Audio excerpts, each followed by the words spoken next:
রাগ নিয়ন্ত্রণের ৬ উপায়।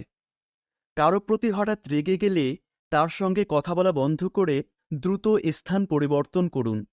এ সময় পছন্দের কোনো কাজ করতে পারেন।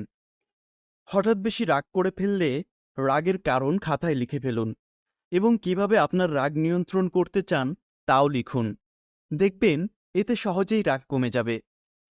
রাগের সময়ে ১০০ সংখ্যা থেকে উল্টো গণনা করতে শুরু করুন। এটি বহুকাল ধরে প্রচলিত রাগ নিয়ন্ত্রণের একটি কার্যকরী পদ্ধতি। তাৎক্ষণিক রাগ নিয়ন্ত্রণের জন্য নিঃশ্বাসের ব্যায়াম বেশ পুরনো ও কার্যকরী পদ্ধতি। বুক ভরে শ্বাস নিন ও ধীরে ধীরে শ্বাস ছাড়ুন। কিছুক্ষণের মধ্যেই আপনার রাগ কমে যাবে। রাগকে নিজের মধ্যে পুষে না রেখে ক্ষমা করতে শিখুন। দেখবেন আপনি এক ধরনের মানসিক প্রশান্তি লাভ করবেন। নিয়মিত ব্যায়াম করুন।